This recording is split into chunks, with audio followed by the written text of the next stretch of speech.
Hello everyone. जय हिंद। आज है 20 नवंबर और हम लोग पढ़ेंगे 20 नवंबर से बनने वाले सभी important current affair.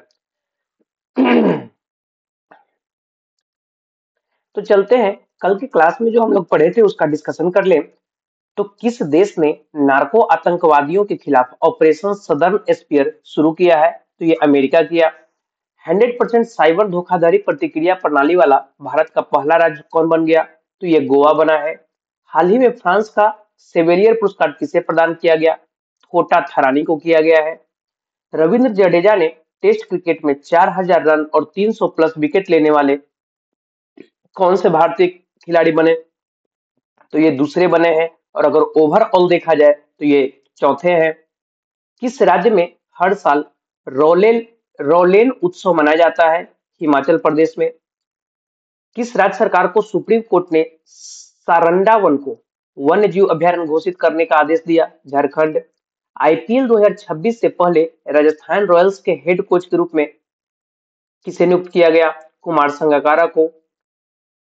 S Krishnan को किस बैंक का चेयरमैन नियुक्त किया गया है? Jammu and Kashmir bank. भारत और ब्रिटेन के बीच संयुक्त सैन्य अभ्यास अजय वॉरियर शुरू हुआ है।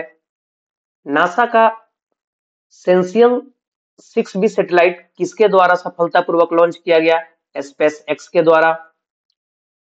भारत और किस देश के बीच एलपीजी आयात करने के लिए 1 वर्ष की अवधि का अनुबंध किया गया? तो ये यूएसए के द्वारा, यूएसए के साथ अनुबंध किया गया है। हाल ही में किस देश की पूर्व प्रधानमंत्री शेख हसीना को फांसी की सजा सुनाई गई है? तो ये बांग्लादेश की जो पूर्व प्रधानमंत्री हैं उनको फांसी की सजा सुनाई गई है। तो ये टोटल क्वेश्चन हम लोग कल के क्लास में डिस्कशन किए थे। हम लोग चलते हैं आज के प्रश्न संख्या 1 पर। तो किस देश के मदीना के पास नवंबर 2025 में टैंकर और बस के बीच दुर्घटना में करीब 42 भारतीय 42 भारतीय नागरिकों की मौत हो गई है? तो ये बहुत बड़े दर्दनाक हादसा था जो घटित हुआ सऊदी अरब में। कहा? सऊदी अरब में घटित हुआ है। अभी हाल ही में उमड़ा यात्रियों को ले जा रही बस जो है, उमड़ा एक जगह है, वहां पे बस जो है यात्रियों को ले जा रही थी। मदीना के पास है ये उमड़ा, ठीक है। नवंबर 2025 में भयानक हादसे का शिकार हो गया है। स्थान कहाँ है? तो मक्का से मदीना के रास्ते में मुफड़िहात के पास ये उमरा पड़ता है, ठीक है। बस मक्का से मदीना जा रही थी, तब मुफड़िहात क्षेत्र के पास एक डीजल टैंकर से टकरा गई और टक्कर के तुरंत बाद भीषण आग लग गई, जिससे बस पूरी तरह से जलकर खाक हो गई है। ऐसा कहा जा रहा है कि केवल एक व्यक्ति जीवित है, लेकिन ऑफिशियल अभी तक कुछ नहीं आया है। करीब 42 भारतीयों की इसमें, भारतीय नागरिक जो है उनकी मौत हो गई है। ये सभी हैदराबाद के रहने वाले हैं। ये जो जितने भी 42 थे, ये सभी के सभी हैदराबाद के रहने वाले हैं। आपने आपने न्यूज में देखा होगा कि एक ही परिवार से 3 जनरेशन, एक ही परिवार से 3 जनरेशन जो है, 3 जनरेशन के लोग थे, उनको सभी की मौत हो गई। यानी अप्रोक्स आप अंदाज लगा सकते हैं कि 17 से 18 व्यक्ति एक ही परिवार से जलकर उसमें खत्म हो गए हैं, ठीक है। अच्छा, ये सभी सऊदी अरब गए क्यों थे? ये भी प्रश्न उठता है, ये लोग गए क्यों? तो ये सभी भारतीय जो है इस उमड़ा यात्रा पर निकले थे। ये जो उमड़ा अभी हम बोले, ये उमड़ा यात्रा पर निकले थे, ठीक है। उमड़ा हज जैसा ही एक धार्मिक स्थल है। जैसे हज लोग जाते हैं, उसी तरह से उमड़ा जो है एक धार्मिक स्थल है। किसके लिए? मुस्लिमों की। जैसा कहा जाता है कि हिंदुओं का 4 धाम यात्रा महत्वपूर्ण मानी जाती है, ठीक है। उसी प्रकार हज की यात्रा ऐसा माना जाता है कि मुस्लिम को अपने मरने से पहले एक हज यात्रा पर जरूर जाना चाहिए, ठीक है। लेकिन यहाँ लोग केवल बकरीद के दिन जाते हैं। हज पे जो जाता है लोग, वहां केवल बकरीद के समय में जाता है। लेकिन ये जो उमड़ा है, यहाँ बकरीद के अलावा अन्य जो महीना बचा, यहाँ पे ये लोग अन्य महीनों में कभी भी ये जाते हैं, ठीक है। नेक्स्ट पे चले हम लोग। यहां से हम लोग सऊदी अरब की कुछ डिस्कशन कर लेते हैं। राजधानी रियाद, मुद्रा सऊदी रियाल और प्रिंस और प्रधानमंत्री हो गए मोहम्मद बिन सलमान। ठीक है। करंट अफेयर देख ले कि किस देश ने कफाला प्रणाली जो है अभी हाल ही में कफाला प्रणाली जैसी कुप्रथा को बंद करने की घोषणा किया है। सऊदी अरब। पाकिस्तान और सऊदी अरब में स्ट्रेटेजिक म्यूचुअल डिफेंस एग्रीमेंट हुआ है, साइन हुआ है। आभूषण व्यापार को मजबूत करने के लिए भारत ने किस शहर में सैजेक्स 2025 की शुरुआत की? तो ये कौन शहर है? जेद्दा। 2034 फीफा विश्व कप की मेजबानी सऊदी अरब करेगा। चर्चे में रहा फेंगल चक्रवात का नामकरण सऊदी अरब ने किया है। क्या चक्रवात का क्या नाम है? फेंगल।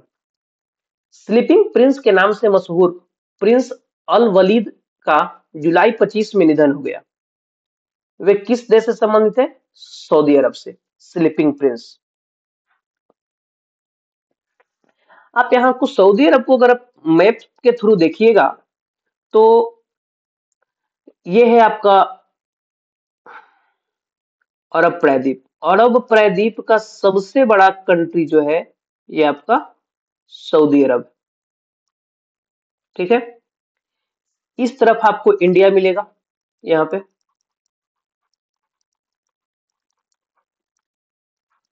इस तरफ इंडिया का लोकेशन है। और इंडिया से जैसे आप आएंगे ये हो जाएगा आपका अरेबियन सी।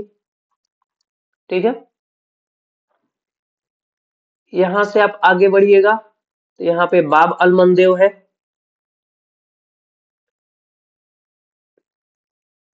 सॉरी, वहां पे बाबा अल मंदेव बाबे मंडल है। बाबे मंडल को यहाँ से क्रॉस कीजिएगा तो यहाँ पे आइएगा तो आपको रेड सी मिल जाएगा। रेड सी से और आगे बढ़िएगा। ठीक है। तो यहाँ पे आपको ये जो है स्वेज कैनाल है, स्वेज नहर, इसको आप पार कीजिएगा तो यहाँ पे आपको ये है मेडिटेरियन सी मिल जाएगा। यानी यहाँ पे आपको मेडिटेरियन सी यानी भूमध्य सागर।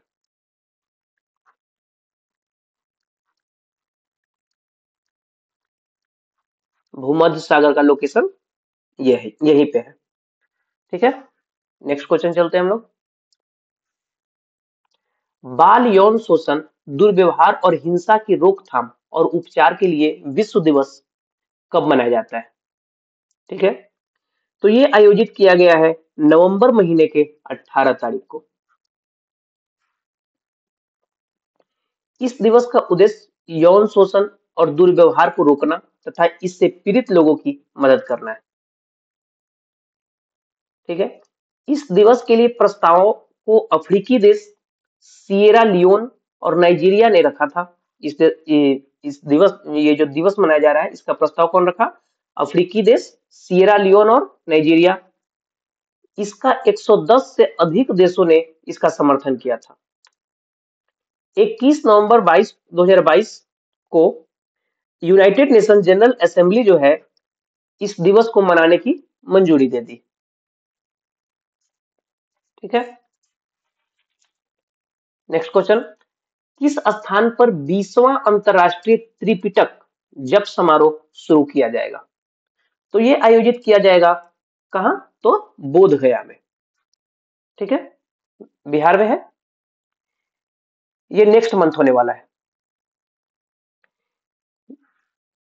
ये 2 सितंबर से 13 सितंबर तक भारत के बोध गया में स्थित महाबोधि मंदिर में आयोजित किया जाएगा। ठीक है। क्या? तो 20वां अंतरराष्ट्रीय त्रिपिटक जप समारोह। यह पवित्र आयोजन अंतरराष्ट्रीय त्रिपिटक जप परिषद द्वारा आयोजित किया जाता है। किसके द्वारा किया जाता है? तो अंतरराष्ट्रीय त्रिपिटक जप जप परिषद के द्वारा। और इसमें दुनिया भर के बौद्ध भिक्षु, भिक्षुनियां और श्रद्धालु एक साथ पाली धर्म ग्रंथ यानी त्रिपिटक जो है उसका जाप करते हैं।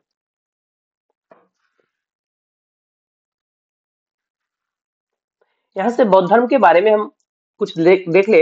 ये क्वेश्चन तो ऐसे आपको करंट अफेयर का था, परंतु थोड़ा इसे हम स्टैटिक जीके रिलेट करते हैं तो आप का एग्जाम का पार्ट ये मुख्य रूप से किसी भी एग्जाम में बौद्ध धर्म से आपको क्वेश्चन देखने को मिलना ही मिलना है। आप किसी भी चीज का एग्जाम दीजिएगा आपको उसमें बौद्ध धर्म का क्वेश्चन मिल जाएगा।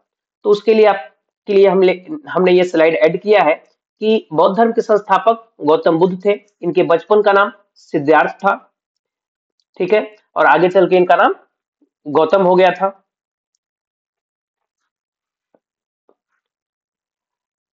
जन्म लगभग 6ठी शताब्दी ईसा पूर्व। इनकी जन्म कहाँ हुई थी? लुम्बिनी, नेपाल में। त्रिपिटक बौद्ध धर्म का प्रमुख ग्रंथ है, जिसका शाब्दिक अर्थ तीन पिटारी या तीन टोकरियां होती है। यह भगवान बुद्ध के उपदेशों का संग्रह है। त्रिपिटक जो है इनके उपदेश का संग्रह है। इसमें इसे तीन मुख्य भागों में बटे ग्रंथ शामिल है, ठीक है। क्या क्या? तो सूत पिटक, विनय पिटक और अभिधम पिटक। त्रिपिटक की रचना जो है पाली भाषा में की गई है, ठीक है। इसे मूल रूप से कहाँ? श्रीलंका में लिखा गया था। ये जो त्रिपिटक है इसको मूल रूप से श्रीलंका में लिखा गया था।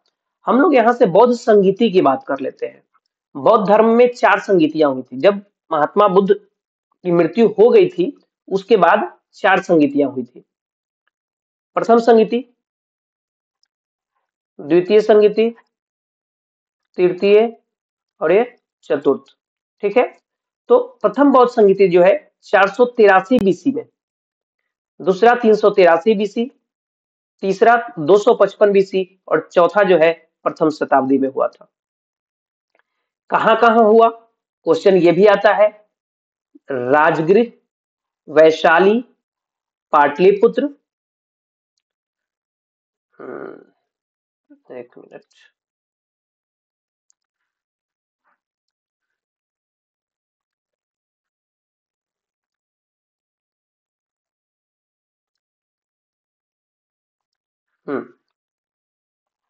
वैशाली, पाटलिपुत्र और कुंडलवन कश्मीर में। अध्यक्ष कौन है? तो प्रथम बौद्ध संगीति के अध्यक्ष महाकश्यप, द्वितीय का सावाकामी, तीसरे का मोगलीपुत्तिस और चौथे का वसुमित्र, ठीक है। और इसका उपाध्यक्ष आप याद रख लीजिएगा अश्वघोष है। चतुर्थ में अध्यक्ष और उपाध्यक्ष दोनों थे, तो अध्यक्ष वसुमित्र और उपाध्यक्ष अश्वघोष थे। किसके शासन काल में हुआ? तो प्रथम बौद्ध संगीति अजातशत्रु के समय में, दूसरा कालाशोक के समय में, तीसरा अशोक के समय में और चौथा कनिष्क के समय में, ठीक है। देखिए आपको स्थान और शासनकाल ये दोनों का हम एक ट्रिक बता देते हैं। स्थान को आप याद कर लीजिए। पहले हम शासनकाल का बता देते हैं। अ का अ क, ठीक।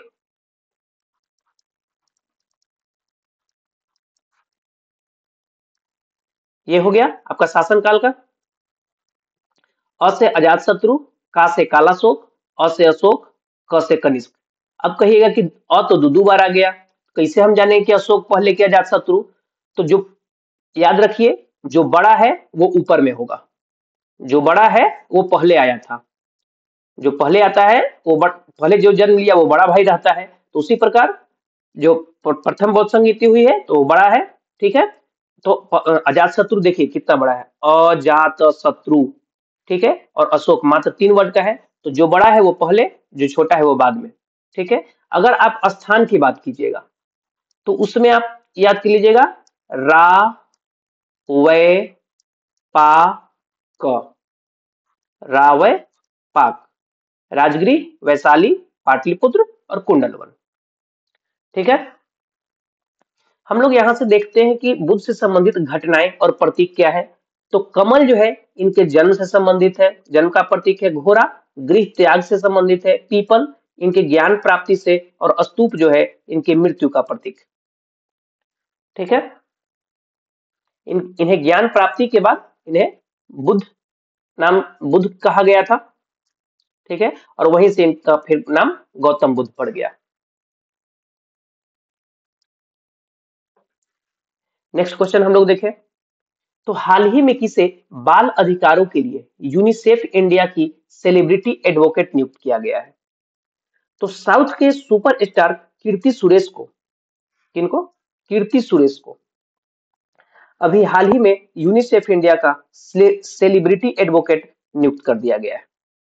ठीक है, हम लोग यहाँ से ऑप्शन देख ले तो माधुरी दीक्षित, ये जो है उड़ीसा के हैंडलूम के ब्रांड एम्बेसडर, लिवाइस के ब्रांड एम्बेसडर आलिया भट्ट, और यूनिसेफ इंडिया के ब्रांड एम्बेसडर कौन है? करीना कपूर खान। यहां से हम लोग कुछ ब्रांड एम्बेसडर के बारे में डिस्कशन कर ले तो हरियाणा राज्य महिला आयोग के ब्रांड एम्बेसडर से फाली वर्मा, लिवाइस के हैं आलिया भट्ट, उड़ीसा के हथकरघा उद्योग के ब्रांड एम्बेसडर माधुरी दीक्षित, जोमेटो के हैं शाहरुख खान, ऑस्ट्रेलियाई पर्यटन अभियान के हैं सारा Tendulkar, e sports world cup 2025 के लिए क्रिस्टियानो रोनाल्डो, मालदीव टूरिज्म के Katrina Kaif, Korea tourism Hina Khan, Karnataka one विभाग और वन्य जीव संरक्षण का ब्रांड एम्बेसडर अनिल कुंबले, गोआई Vivo Rishabh Pant, Tata Motors Vicky Kaushal, eureka Forbes Shraddha Kapoor, federal bank Vidya Balan, MRF के सुमन गिल, फीकी फ्रेम्स का आयुष्मान खुराना, खो खो विश्व कप टाइगर श्रॉफ और Salman Khan, Moto GP Shikhar Dhawan, Muthoot Pappachan Shahrukh Khan, French luxury fashion house Chanel उसका जो ब्रांड एम्बेसडर है अनन्या पांडे, और ड्रीम टेक्नोलॉजी जो है उसका brand ambassador Kriti Sanon. Next question पे चले हम लोग। तो रक्षा सिनेमा घरों में, यानी आप इसको कह सकते हैं डिफेंस थिएटर में रिलीज होने वाली पहली फिल्म कौन बन गई? ठीक है, तो हाल ही में 120 बहादुर जो है, जो फरहान अख्तर की एक युद्ध नाटक फिल्म है, किसकी? फरहान अख्तर की युद्ध नाटक फिल्म है, ये रिलीज से पहले सुर्खियों में है क्योंकि यह पहली फिल्म बनने जा रही है जो पूरे देश के डिफेंस थिएटर में दिखाया जाएगा। ठीक है, 800 से अधिक डिफेंस सिनेमा घरों में इसकी स्क्रीनिंग की तैयारी हो रही है।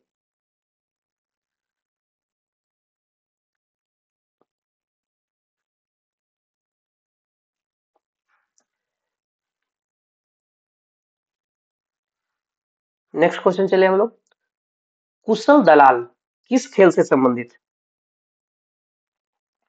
जिन्होंने लग्जमबर्ग में आयोजित GT open indoor world series का खिताब जीता? तो ये बिलोंग करते हैं कहां से? आर्चरी से, आर्चरी यानी तीरंदाजी से। उन्होंने लग्जमबर्ग में आयोजित GT open indoor world series के पुरुष कंपाउंड वर्ग का खिताब जीता। फाइनल मुकाबले में उन्होंने अमेरिका के पूर्व विश्व नंबर यानी वर्ल्ड नंबर 1 तीरंदाज जो है स्टीफन हेंसन, उनको डबल शूट ऑफ में हराया है। ठीक है, कुछ दिन पहले तीरंदाजी से एक महिला खिलाड़ी का नाम हमने पढ़ा था, क्या था उनका? शीतल कुमारी। क्या?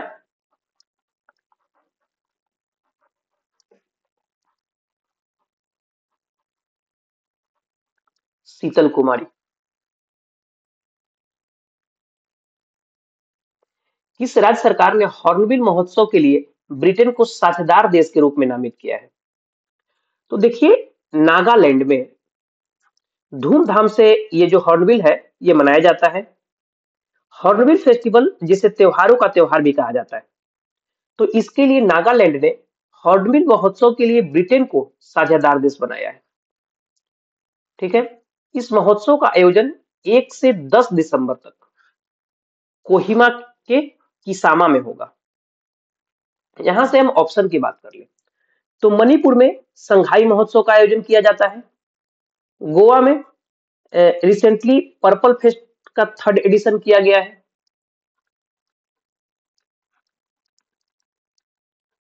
पर्पल फेस्ट जो है उसका 3rd एडिशन किया गया है। असम में बिहू बिहू फेस्टिवल असम से आप रिलेट कर सकते हैं। यहाँ से कुछ हम लोग इंपॉर्टेंट, यहाँ से नागालैंड के बारे में हम लोग चर्चा कर ले। राजधानी कोहिमा, राज्यपाल अजय कुमार भल्ला, अतिरिक्त कार्यभार में है। मुख्यमंत्री नेफ्यू रियो। अगर करंट अफेयर की बात कर ले तो प्रधानमंत्री मोदी ने अक्टूबर 25 को वर्चुअली यानी ऑनलाइन माध्यम से नागालैंड के मोकोक चुंग में जिले में अ, तजूडी कोंग में एकीकृत एक्वा पार्क की आधारशिला रखी और यह मत्स्य संपदा योजना के तहत किया गया है, माने रखा गया है आधारशिला। नागालैंड के हॉर्नबिल महोत्सव को द वीक हेरिटेज अवार्ड ने सर्वश्रेष्ठ सांस्कृतिक संगीत और नृत्य के लिए सिल्वर बनियान पुरस्कार से सम्मानित किया है।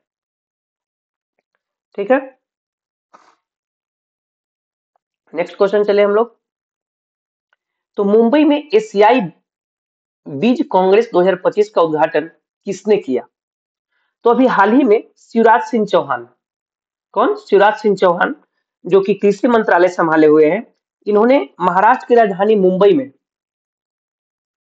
ठीक है, महाराष्ट्र की राजधानी मुंबई में एशियाई बीज कांग्रेस 2025 का उद्घाटन किया है। इस वर्ष के सम्मेलन का विषय जो है यानी थीम आप कह सकते हैं गुणवत्तापूर्ण बीजों द्वारा समृद्धि के बीज बोना। ठीक है,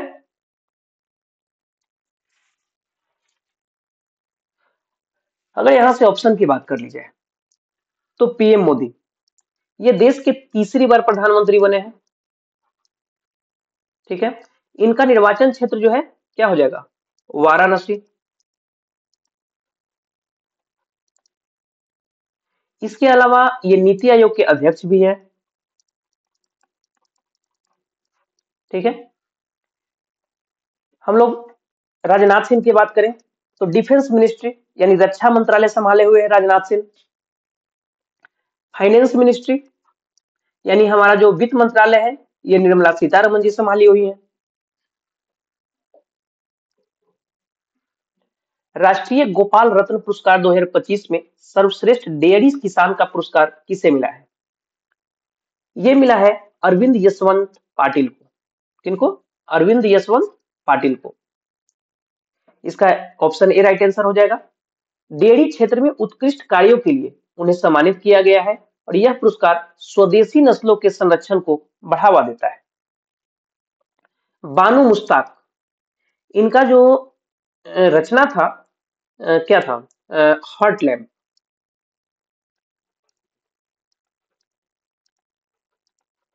हॉट लैम्प के लिए इन्हें 2025 का इंटरनेशनल बुकर अवार्ड से सम्मानित किया गया है इनको। कुमार मंगलम बिरला, ये जो है इन्हें 2025 का लता दीनानाथ पुरस्कार, लता दीनानाथ अवार्ड दिया गया है। आलोक शुक्ला, ये जो इनको गोल्डमैन पर्यावरण पुरस्कार से सम्मानित किया गया।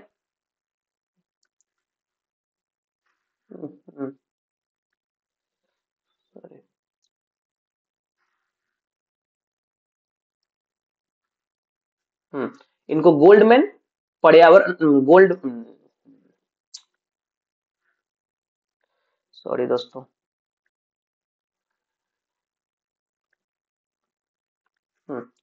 गोल्डमैन पर्यावरण पुरस्कार से इनको सम्मानित किया गया है।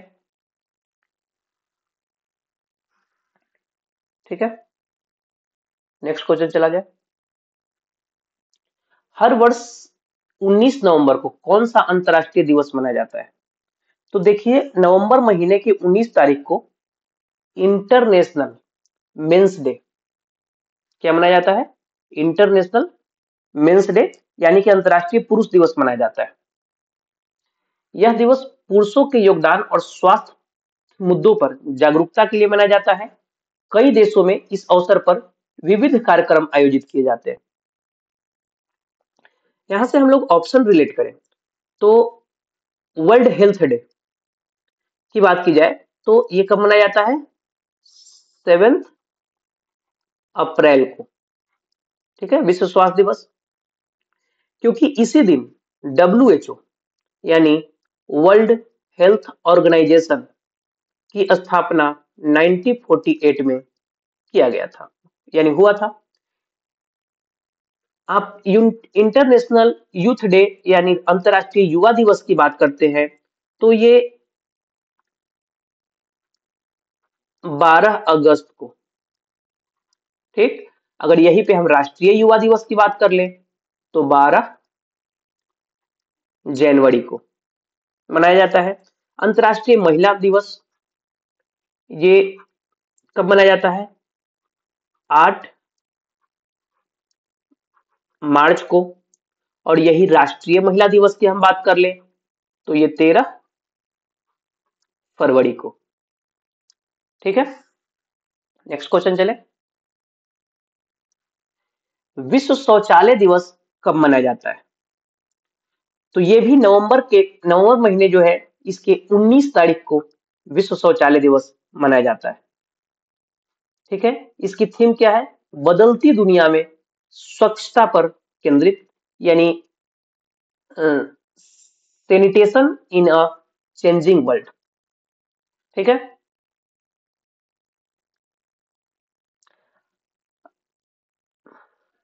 आप ये भी याद रखें कि बिंदेश्वरी पाठक जो है, बिंदेश्वर पाठक,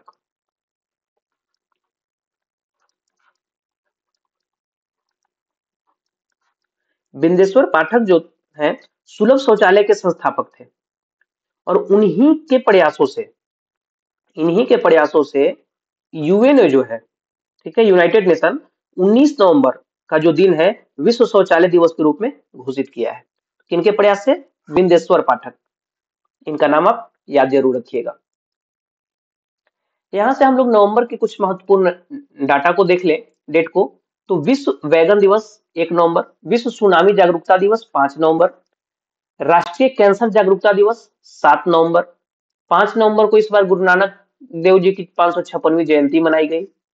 विश्व शांति और विकास के लिए विश्व विज्ञान दिवस 10 नवंबर, राष्ट्रीय शिक्षा दिवस 11 नवंबर, निमोनिया दिवस 12 नवंबर, दयालुता दिवस 13 नवंबर, बाल दिवस 14 नवंबर, विश्व मधुमेह दिवस 14 नवंबर, राष्ट्रीय प्रेस दिवस 16 नवंबर। इसमें से अगर आप इंपॉर्टेंट देखिएगा तो आपको राष्ट्रीय प्रेस दिवस हो गया, मधुमेह दिवस हो गया, बाल दिवस हो गया, निमोनिया दिवस ले सकते हैं, राष्ट्रीय शिक्षा दिवस हो गया, राष्ट्रीय कैंसर जागरूकता दिवस, ये सब आप सुनामी जागरूकता दिवस, ये सब आपको इंपॉर्टेंट मार्क करना है। नेक्स्ट क्वेश्चन देखें। एनडीआरसी यानी उत्तरी क्षेत्रीय परिषद की 32वीं बैठक की अध्यक्षता किसने की है? तो इसकी अध्यक्षता अभी हाल ही में गृह मंत्री अमित शाह जी के द्वारा किया गया है। ठीक है, 17 नवंबर को फरीदाबाद में, कहा? फरीदाबाद में किया गया है। अब आप देखिए कि कुल 5 क्षेत्रीय परिषद है। क्षेत्रीय परिषद कितने हैं? 5, जिसकी अध्यक्षता जो है ये गृह मंत्री के द्वारा ही किया जाता है। और गृह मंत्रालय तो अभी अमित शाह जी के पास है, वही संभाले हुए हैं।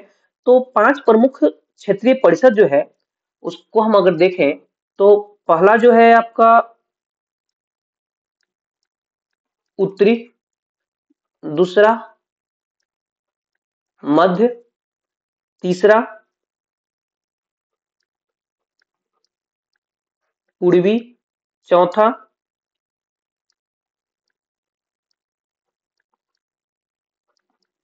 पश्चिमी, और 5वां जो है आपका दक्षिणी। ठीक है, तो इन 5 में से अभी उत्तरी क्षेत्रीय परिषद जो है वहां पे उसकी 32वीं बैठक का आयोजन किया गया है, जिसमें कि आपको जो राज्य है, क्या कहलाता है, किधर गया, राज्य कवर हो रहे हैं। ठीक है, आपको केंद्र शासित प्रदेश कवर हो रहे हैं। ये नॉर्थ पार्ट है। ठीक, ये नॉर्थ पार्ट में जो है कौन कौन आ गया? हरियाणा, हिमाचल प्रदेश, जम्मू कश्मीर, पंजाब, राजस्थान, दिल्ली और चंडीगढ़, ये उत्तरी क्षेत्रीय परिषद के ये सब एरिया आ जाते हैं इसमें। फिर मध्य क्षेत्रीय में अगर हम देखें तो आपका आ जाएगा क्या क्या? यूपी आएगा, एमपी आएगा, छत्तीसगढ़, उत्तराखंड, ये सब मध्य में आ जाएगा। उत्तरी हो गया, मध्य हो गया। अब हम लोग पूर्वी को देखें तो यहाँ पे आपको आ जाएगा बिहार, झारखंड, उड़ीसा, पश्चिम बंगाल, सिक्किम वाला एरिया पूर्वी में आ जाएगा। पश्चिमी का देख ले हम लोग तो इसमें आपका गुजरात, गोवा, महाराष्ट्र, आपका दादर नगर हवेली, दमन दीव इसमें आ जाएगा। और दक्षिण में देखें तो दक्षिण क्षेत्र में फिर साउथ वाला स्टेट आ जाएगा, कर्नाटक, केरल, आंध्र प्रदेश, तमिलनाडु, पुडुचेरी, लक्षद्वीप, ये सब साउथ में आ जाएंगे। चलते हैं नेक्स्ट क्वेश्चन पे। तो भारतीय नौसेना द्वारा कौन सी नई पनडुब्बी कमीशन की जाएगी? ठीक है, तो ये हो जाएगा आईएनएस माहे। जो कोचिन शिपयार्ड लिमिटेड जो है, कोचिन शिपयार्ड लिमिटेड, इसके द्वारा निर्मित जो सेलो वाटर क्राफ्ट जो है, जो 8 सेलो वाटर क्राफ्ट, ये 8 सेलो वाटर क्राफ्ट बन रहा है, इसमें ये पहली पनडुब्बी इंडियन नेवी में शामिल हो रही है। क्या? तो माहे 8 बन रहा है क्या सेलो वाटर क्राफ्ट, जिसमें ये पहला है जो कि इंडियन नेवी में शामिल होगा। ठीक है, अगर यहां से हम लोग ऑप्शन की बात करें, आईएनएस वागसीर, ये जो है प्रोजेक्ट 75 के तहत बनी 6ठे क्रम की स्कॉर्पियन पनडुब्बी है। इसे और इससे पहले अगर 5 की बात की जाए तो कलवड़ी, करंज, कंडेरी, वेला, वागीर, और ये हो गया आपका 6ठा वागसीर। ठीक है, ये 6 स्कॉर्पियन पनडुब्बी बने हैं। आईएनएस अरिहंत की बात करते हैं तो ये न्यूक्लियर सबमरीन का उदाहरण है। और आईएनएस विक्रांत जो है देश का पहला इंडिजीनियस एयरक्राफ्ट ये हो जाएगा, आईएनएस विक्रांत। नेक्स्ट क्वेश्चन चले हम लोग। तो किस अभिनेता को प्रतिष्ठित ऑनरेरी ऑस्कर अवार्ड से सम्मानित किया गया है? तो आंसर इसका हो जाएगा हॉलीवुड अभिनेता टॉम क्रूज। दुनिया हॉलीवुड के मेगा सुपरस्टार टॉम क्रूज को लेकर इस वक्त बड़ी खबर सामने आ रही है कि ये 54 साल के फिल्म करियर में पहली बार ऐसा हुआ है कि इनको ऑस्कर अवार्ड से सम्मानित किया गया है। अभिनेता को प्रतिष्ठित अवार्ड जो है ऑनरेरी ऑस्कर से सम्मानित किया जा रहा है। ठीक है, यहां से हम ऑप्शन देख लेते हैं कि जो शाहरुख खान आपको नजर आ रहे हैं, ये दुनिया के सबसे अमीर अभिनेता में अपना स्थान बनाए हुए हैं। कौन? शाहरुख खान टॉप पे है। ठीक है, ये हमने रिसेंटली में डिस्कशन किया था। और इस साल का नेशनल फिल्म अवार्ड जो है, नेशनल फिल्म अवार्ड, ये भी इनको मिला है शाहरुख खान को। किस फिल्म के लिए? जवान के लिए। इनका मूवी जवान था। ठीक है, और एक विक्रांत मेसी है, उनको भी ये नेशनल फिल्म अवार्ड मिला है।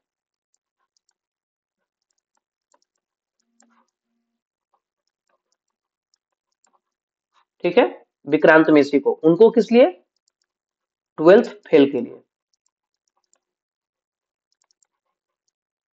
ठीक है, चलते हैं हम लोग नेक्स्ट क्वेश्चन पे।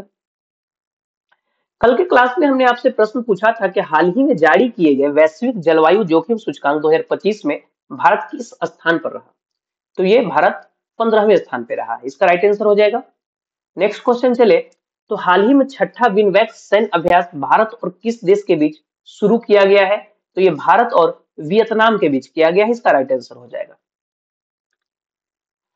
आपका आज का सवाल है कि राष्ट्रपति द्रौपदी मुर्मू ने नवंबर 2025 में किन 2 देशों की यात्रा की, जो किसी भारतीय राष्ट्राध्यक्ष की इन देशों की पहली राजकीय यात्रा रही? ठीक है, इसका जो भी राइट आंसर हो आप कमेंट बॉक्स में जरूर से जरूर बताएं। प्रश्न संख्या 2 है कि प्रधानमंत्री नरेंद्र मोदी द्वारा किस देश में पुनः सांगछू द्वितीय जल विद्युत परियोजना का उद्घाटन किया गया? इसका भी जो भी राइट आंसर होगा आप कमेंट बॉक्स में जरूर बताएं। थैंक यू, जय हिंद। आपको ये वीडियो अच्छा लगे तो इसे लाइक करें, चैनल को सब्सक्राइब करें और इसे अधिक से अधिक शेयर करें। मिलते हैं फिर कल के वीडियो में। धन्यवाद।